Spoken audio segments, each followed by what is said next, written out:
वर्कला केरला में है और तिरुवनंतपुरम से मात्र 40 किलोमीटर पहले पड़ेगा यदि आप कोची साइड से आ रहे हैं।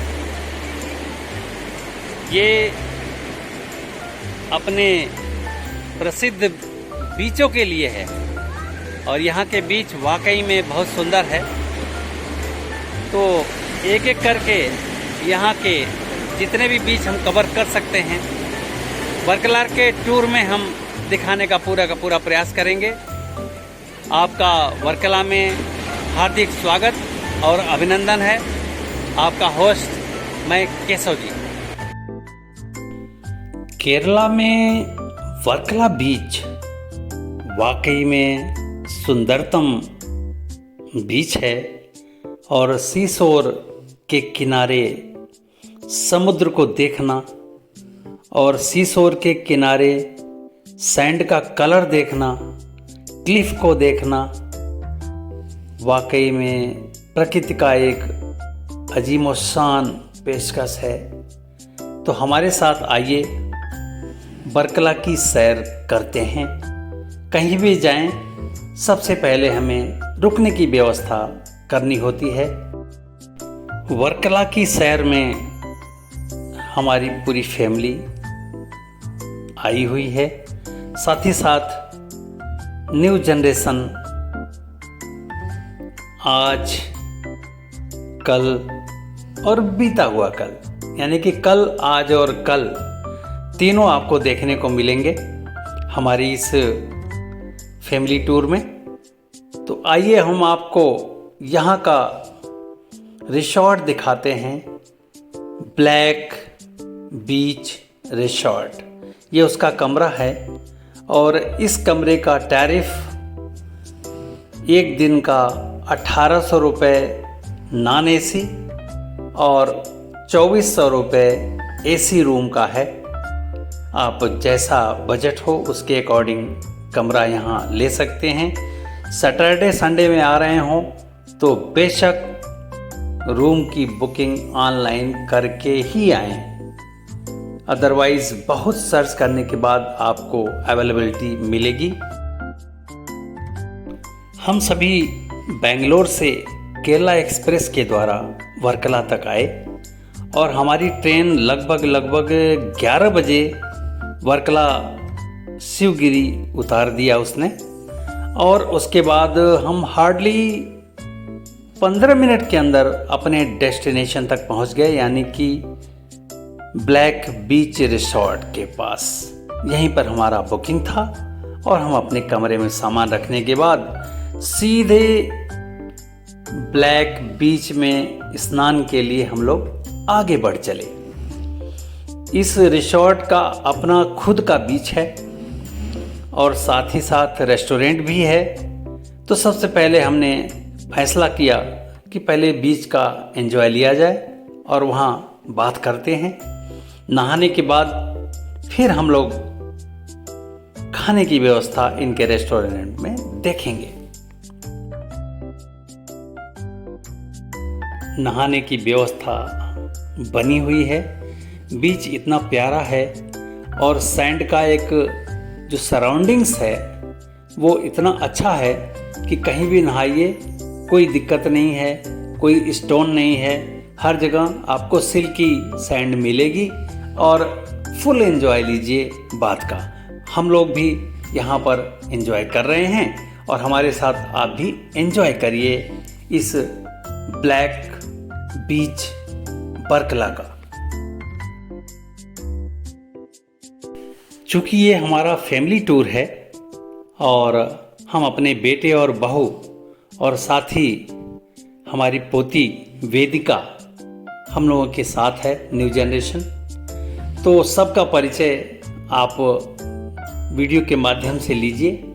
ये वेदिका है, साथ ही साथ इस बाथिंग अरेंजमेंट में हमारे बेटे बहू संकल्प और खुशबू है इस तरह से, और साथ में हमारी पत्नी हमेशा वहाँ रहती ही हैं, मधु सिंह जी।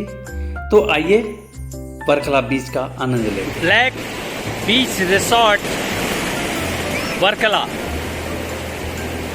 वाकई में नेचर ब्यूटी का एकमात्र स्थान केरला में जो वर्ल्ड वाइड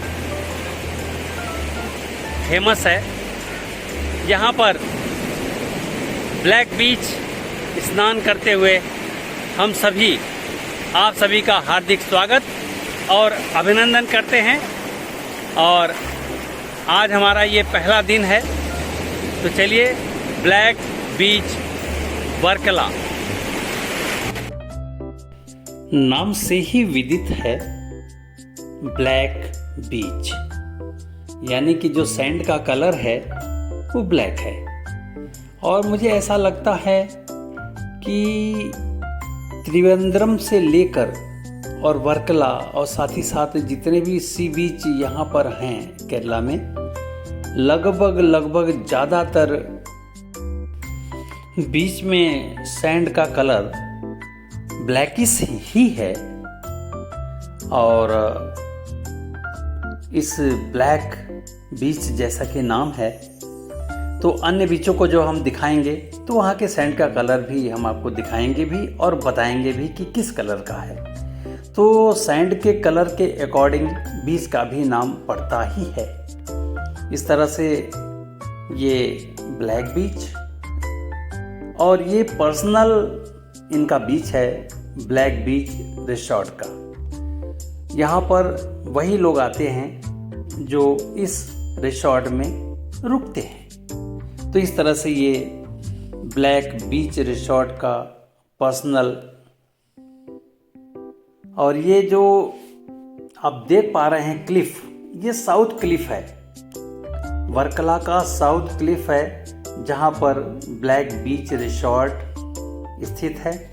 इस तरह से साउथ क्लिफ से लेके और नॉर्थ क्लिफ लगभग 3 किलोमीटर का ये दूरी है। इस दूरी को हम लोग पैदल टहलते हुए तय भी करते हैं और इसका भी हम नज़ारा आपको दिखाएंगे। नहाने का दृश्य और अरेबियन सी के लहरों का दृश्य, पानी का चढ़ना और उतरना आप देखते जाइए।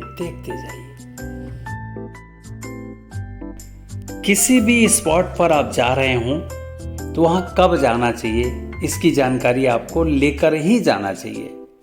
वर्कला में आने का सर्वोत्तम समय अक्टूबर, नवंबर, दिसंबर, जनवरी, फरवरी और मार्च तक का है। मार्च के बाद यहाँ पर्यटकों की संख्या कम हो जाती है और जितने भी रिसॉर्ट्स ये 6 महीने में चलते रहते हैं उनमें से लगभग बंद सा हो जाते हैं।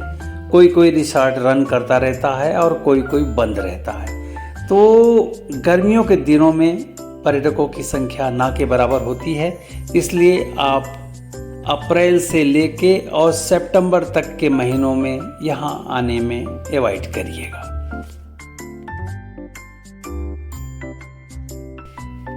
हमारे इस पृथ्वी पर 2/3 तो समुद्र ही है और समुद्र की आवाज़, गर्जना, पानी का आना और जाना, टाइड लो होना और हाई होना, ये सारी बातें प्रकृति के नज़ारों के साथ है। इनके लहरों का आनंद लेना अपने आप में बड़ा ही एंजॉइंग होता है। जैसा कि आप हमारी इस वीडियो में देख पा रहे होंगे कि हम सभी लोग समुद्र के इस लहरों का खुलकर एंजॉय ले रहे हैं। तो आइए इसके बाद अब हम आगे चलते हैं। कैफे ब्लैक बीच, रहने की व्यवस्था और खाने की व्यवस्था दोनों यहीं पे है। और इस समय नहाने के बाद हम लोगों को भूख बहुत ज़ोरों की लगी और रेस्टोरेंट में अब बैठे हैं, ऑर्डर दे चुके हैं, अपने बारी का इंतज़ार कर रहे हैं। देखते हैं कि कितनी देर में खाना मिलता है, उसके बाद फिर मैं आपको एक एक चीज़ दिखाता हूँ कि खाने में क्या क्या हम लोगों ने लिया। खाने में स्टार्टर के रूप में पीनट मसाला बीच का जगह और इस रेस्टोरेंट में बैठकर बीच को निहारना और साथ में इस पीनट मसाले के चटखारे का आनंद लेना, क्या कहना। बच्चों के साथ स्वयं बच्चा बन जाना मायने रखता है और हम सभी इस न्यू जनरेशन के साथ बच्चा बन के बच्चे जैसी हरकतों में हम लोग भी सम्मिलित हो चुके हैं। अब हमारा खाना आ चुका है। इसमें हम लोगों ने मिक्स वेज, दाल, राइस और रोटी साथ में सैलड्स का ऑर्डर दिया था, जो आपके टेबल पे दिखाई दे रहा होगा आपको। चलिए इस लंच का आनंद हम लेते हैं और उसके बाद फिर लंच लेने के बाद अगला स्टेप हम सभी साउथ क्लिफ से नॉर्थ क्लिफ के सफ़र को तय करेंगे।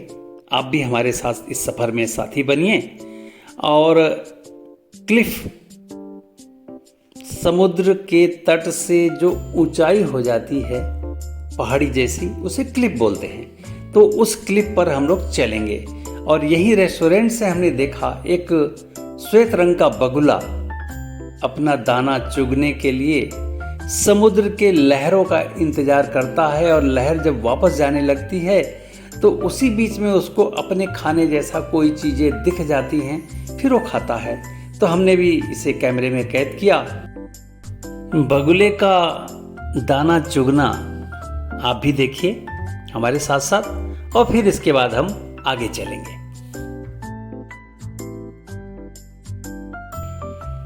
ब्लैक बीच रिसोर्ट का बैक पोर्शन, जहाँ पे स्विमिंग पूल भी बनाया गया है और कुछ बच्चे इस पूल का एंजॉय ले रहे हैं।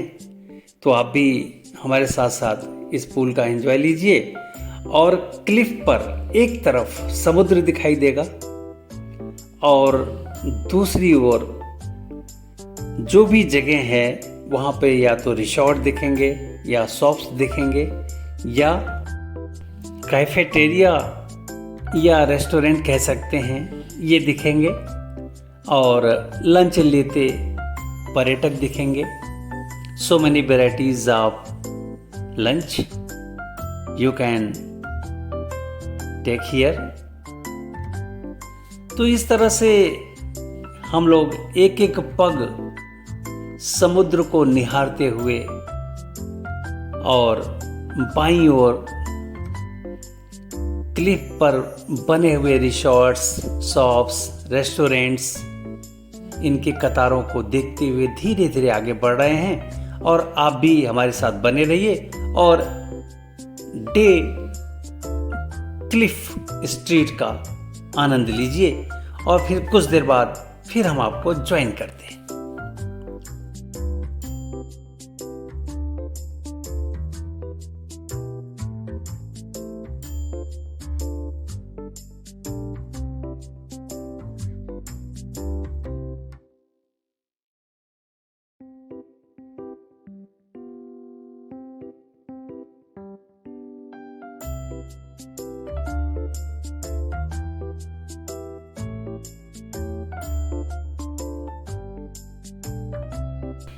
समुद्र के अंदर ये छोटी नौका संभवतः यहाँ के मछुआरों की होगी।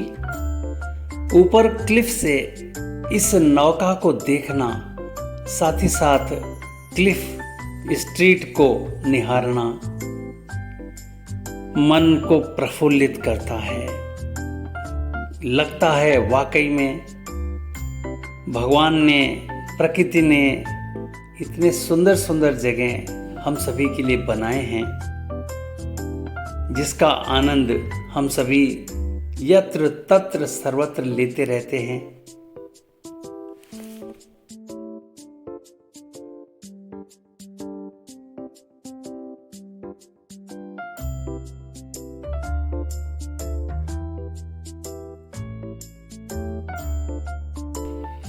स्ट्रीट क्लिफ पर नारियल के बड़े बड़े पेड़ और उसमें लगे नारियल ऐसा लगता है कि यदि हमारे पहुंच में होता तो उन नारियल को हम अपने हाथ से ही तोड़ लेते। और क्लिफ के नीचे समुद्र का श्वेत जल, गर्जना करता समुद्र और साथ में श्वेत जल समुद्र का हर हर की आवाज। वाकई में समुद्र के हर हर की आवाज जब कानों में पड़ती है ना, तो मुझे तो बहुत अच्छा लगता है। और आप भी यदि समुद्र तट का आनंद कहीं लिए होंगे या आने वाले समय में लेंगे, तो इसका फुल एंजॉय लीजिएगा। जब समुद्र की लहरें आती हैं तो उसकी एक अलग आवाज़ होती है, और जब लहरें वापस जाती हैं तो उसकी एक अलग आवाज़ होती है। और एक लहर से दूसरी लहर जब मिलती है और उस दोनों लहरों के बीच में जो उछाल होता है, उसकी एक अलग आवाज़ होती है। तो ये अलग अलग आवाज़ों का डिफरेंशिएशन वाकई में मन को उल्लास से भर देता है और बार बार इस दुनिया को बनाने वाले प्रकृति भगवान को नमन करने का मन करता है।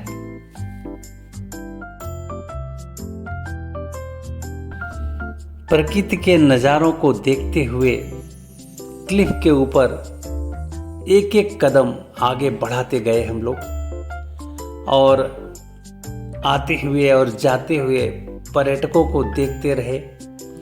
रेस्टोरेंट में बैठे हुए पर्यटकों का भी एक जो हुजूम लगा हुआ था, उसका भी हम लोगों ने अवलोकन किया। कोई कोई रेस्टोरेंट में कुछ कम पर्यटक थे और किसी किसी में लाइन लगी हुई थी। तो ऐसा लगा कि जैसे किसी किसी नामी रेस्टोरेंट में काफ़ी पर्यटक होते हैं, और जो नए खुले होते हैं या जिनका नाम कम होता है तो वहाँ थोड़े कम पर्यटक होते हैं। लेकिन होते तो ज़रूर हैं, क्योंकि रेस्टोरेंट अगर खोल के हम बैठे हैं तो हमें भी तो दाना पानी चाहिए। और यहाँ क्लिफ पर जो भी रेस्टोरेंट है, सबका दाना पानी हमारे जैसे पर्यटकों के बल पर ही तो चलता है। साथ ही साथ यहाँ पर मसाज सेंटर भी हमने खूब देखे, और उसके अलग अलग रेट हैं। यदि आप मसाज के शौकीन हैं तो यहाँ का मसाज सेंटर आपके स्वागत के लिए आंखें बिछाए हुए है, उसका भी आप आनंद लीजिए। और इस तरह से टहलते हुए धीरे धीरे हम लोग मिड क्लिफ तक पहुंच रहे हैं, मुझे ऐसा प्रतीत हो रहा है। साउथ क्लिफ से नॉर्थ क्लिफ होते हुए इस समय मिडिल क्लिफ पे हम आ चुके हैं, और हमारे पीछे आप वर्कला बीच देख रहे हैं। तो आइए आपको नीचे उतरकर लगभग 150 सीढ़ियाँ हैं, नीचे उतरकर वर्कला बीच का नज़ारा आपको दिखाने का पूरा प्रयास जारी रहेगा। मिडिल क्लिफ तक पहुंचने के आसपास एक डाउन स्टेयर है, लगभग 150 स्टेयर का। ऊपर से वर्कला सी बीच दिखाई देने लगता है, और उसी डाउन स्टेप से नीचे उतरने के बाद हम बड़े इजीली वर्कला बीच तक पहुंच जाते हैं। तो हमने भी कुछ ऐसे ही प्रयास किया, और लोगों ने बताया था पहले ही कि मिड क्लिफ पर डाउन स्टेयर हमें मिलेगा, जो हमें मिल भी गया। वर्कला बीच अपने आप में बहुत सुंदर बीच है, और विश्व के अप्रतिम बीचों में इसकी गिनती होती है। हम धीरे धीरे आपको दिखाने का प्रयास करते हैं कि ये बीच कितना प्यारा है। तो चलिए नीचे उतर के आपको पूरा बीच का नज़ारा दिखाते हैं।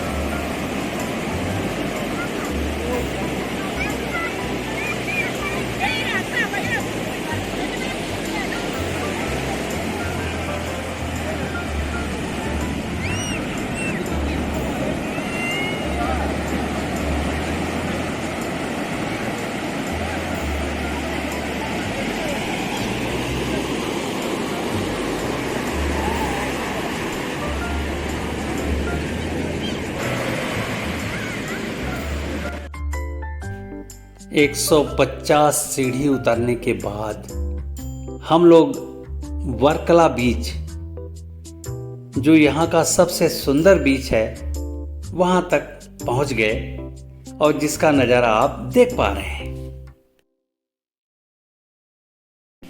वेदिका को खुली छूट दी गई है कि जितना भी तुम इस सैंड से खेल सकते हो खेल लो आज।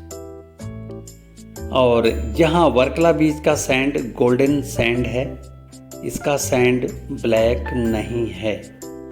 तो ये देखिए वेदिका और सैंड के साथ अच्छा खासा खेल करती है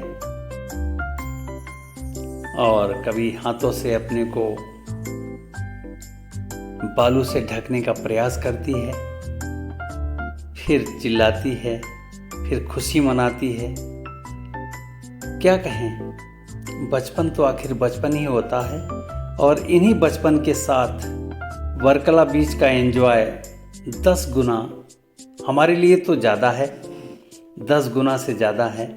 तो इसका फुल एंजॉय हम लोगों ने वर्कला बीच पर वेदिका के साथ लिया और प्रकृति ने इसमें 4 चांद लगाए हैं। यहाँ का ये गोल्डन बीच है वर्कला का।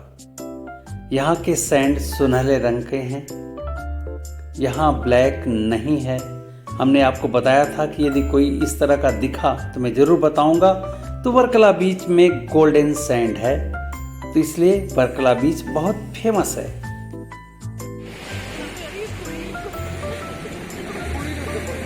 बचपन हर गम से बेगाना होता है। अब ये देखिए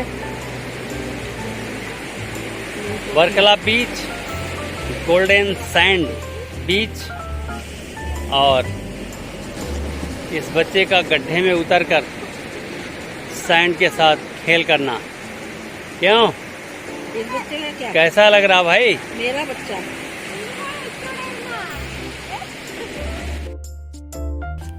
वर्कला बीच का हम आनंद ले ही रहे थे कि ऊपर आसमान में एक ग्लाइडर आवाज़ करती हुई आ गई, जिसको हमने कैमरे में कैद करने का पूरा प्रयास किया है। इसका आशय ये है कि नॉर्थ क्लिफ के किसी ऊंचाई के स्थान पर ये पैराग्लाइडिंग का जगह बना होगा। फिलहाल ये हम लोगों ने कैद तो किया, लेकिन इस जगह को हम सर्च नहीं कर पाए। यदि आपके पास समय हो और कभी आप आते हैं तो नॉर्थ क्लिफ में जाके पैराग्लाइडिंग सेंटर को खोजने का प्रयास करिएगा, और यदि इसमें रुचि हो तो आप भी समुद्र के ऊपर ग्लाइडिंग जरूर करिएगा। तो ये रहा वर्कला बीच में ग्लाइडिंग का दृश्य। और अब हम यहाँ से धीरे धीरे पैदल आगे बढ़ रहे हैं। वर्कला बीच से सटा हुआ अगला बीच है पापनासम बीच। तो धीरे धीरे अब हम लोग पापनासम बीच की ओर आगे बढ़ रहे हैं, और साथ में ये जो तैरता हुआ पेडेस्ट्रियल दिख रहा है, इसको एक ब्रिज की तरह बनाया गया है।